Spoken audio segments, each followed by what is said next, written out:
A group of soldiers in Benin appeared on state television early Sunday and declared that the government had been dissolved, claiming they had removed the president and all state institutions. Breaking news out of West Africa from the country of Benin, where a military coup is underway. Soldiers have appeared on national television saying that they have overthrown President Patrice Talon, seizing power of the country. We're also getting reports of gunfire near Talon's residence that's located in Benin's largest city of Cotonou. And the West African country is sandwiched between Togo and Nigeria. In January, 2 associates of the president were sentenced to 20 years in prison for plotting a coup last year. We will have more later on. They closed all land, air, and sea borders, presenting their takeover as a rebirth under what they called the Military Committee for Refoundation. But within hours, loyal government forces mobilized, and the attempted coup was reportedly foiled. Why would such a drastic action be attempted in a country often seen as relatively stable? What does this say about underlying tensions in Benin or in West Africa at large? Les frontières terrestres, maritimes, aériennes du Bénin sont fermées jusqu'à nouvel ordre. La prise du pouvoir en ce moment traduit la ferme volonté du comité militaire de la refondation à mettre fin à l'exclusion de toutes les couches sociales de notre pays, sans distinction aucune. Dans la suite de la transition est de restaurer la cohésion nationale. L'armée nationale exercera jusqu'à nouvel ordre la plénitude des pouvoirs dévolus à l'État du Bénin. Tous les fonctionnaires du Bénin, tous les travailleurs de nos villes et campagnes, où qu'ils se trouvent, doivent continuer d'assurer normalement leurs tâches quotidiennes. Shortly after the mutiny, the country's interior minister announced that loyalist forces had regained control, the coup attempt was unsuccessful, the president remains in power, and law and order have been restored. But how secure is that restoration?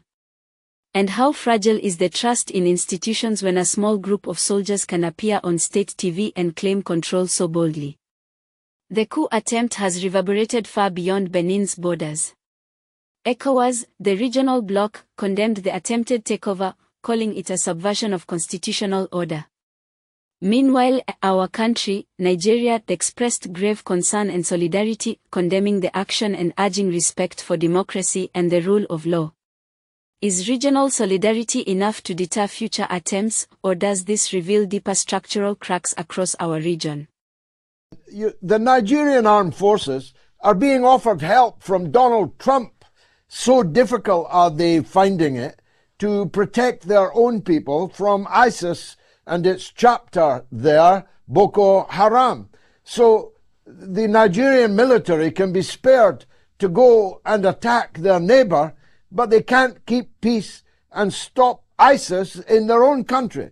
What kind of president is that? Well, it's a good question. I mean, Tinubu has very long-standing ties in the United States. Max Blumenthal and David Hundeyin, who's the latter is a Nigerian journalist, very famous, did a brilliant piece on Tinubu in the Gray Zone. Everyone should read it, about Tinubu's ties to cocaine trafficking networks in Chicago in his earlier years. So this is the type of guy that we're dealing with, in bed with the CIA, in bed with all these drug narco trafficking units. But of course, the West backs up the real narco terrorists like Tinubu, who, as you point out, are ignoring, I would say, the assault on their sovereignty by Western-backed terrorists like Boko Haram. Also now, JNIM, another terrorist organization linked with Al-Qaeda, has also entered into Nigeria. They have been causing a lot of chaos in Mali, Burkina Faso, and Niger the past few years. And what is the goal here? Well, the goal is to try and take as many of the resource-rich regions in these countries, in particular in Nigeria, and the U.S. will cry foul. They'll say that Christians are being genocided, even though Christians and Muslims are being killed in both very high rates. Actually, far more Muslims are being killed than Christians in Nigeria. And then Eric Prince or some other private military contractor will get to send in their mercenaries to Nigeria, and they will take up all of the resource-rich land, the mineral-rich land, the gold-rich land in Nigeria, and illegally steal all of the resources. As for the question of why can't he do anything about this threat in his own country, in Nigeria? But he launches all these airstrikes or these planes in Benin the moment there's a coup. There's a simple answer for that. President Macron of France gave a call to Tinubu today under the guise that there was a new offensive led by the Boko Haram terrorists in Nigeria. He made an emergency call, and apparently it wasn't about Boko Haram, because if it was, I'd imagine those fighter jets would have been used to do targeted airstrikes, hopefully on the terrorists, but instead they were used to go into violate the sovereign airspace of Benin and presumably strike the coup leaders. Now, as you mentioned, Narco Rubio and his administration are again steaming towards Venezuela. The Dwight D. Eisenhower aircraft carrier has withdrawn from port in the last few hours and begun steaming towards the Caribbean. The shills of Narco Rubio are trumpeting that it's on, that Operation Southern Spear against Venezuela is on. Is that your take, and what's likely to happen next? Well, I'll just say it's incredible. Lara Logan, who is a Trump insider, very close with all the Trump administration bigwigs, is, as you just said, tweeting out that Operation Southern Spear is on. This is the U.S. Illegal war that they've been drumming up for months now, or 7-8 weeks now at least. And tomorrow in Caracas, I believe, because what is today? Is today the 7th or the 8th? So it's on the 9th and the 10th, we're going to see about 5,000 to 6,000 people from all across the world standing in unison with the Venezuelan people travel to Caracas and participate in 2 days of major events to try and voice their opposition for this illegal war, which is a total sham if it's being under the guise of combating narco-terrorism for many reasons. But of course, the biggest and most recent reason of all is Trump just pardoned Juan Hernandez, the former president of Honduras, who is sitting in a U.S. prison cell for the next 45 years as a result of his involvement and directing of a massive narco network out of Honduras while he was president. So I can't believe that they would begin this operation right now at a time when 5,000 to 6,000 people from all across the world are going to be there. I wish I was there with all of them right now. I wish I was in Caracas. I know we have some mutual friends that are there, and all I got to say is I'm praying for everyone's safety, the Venezuelans and those who are traveling there in defiance of the U.S. war hawks. Well, that's two big enchiladas. Let's go to the biggest of the enchiladas, the current state of affairs in the NATO-Russia war.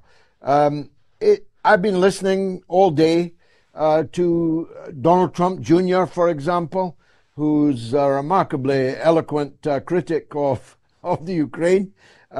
He said, and I quote, Ukraine is fantastically more corrupt country than Russia.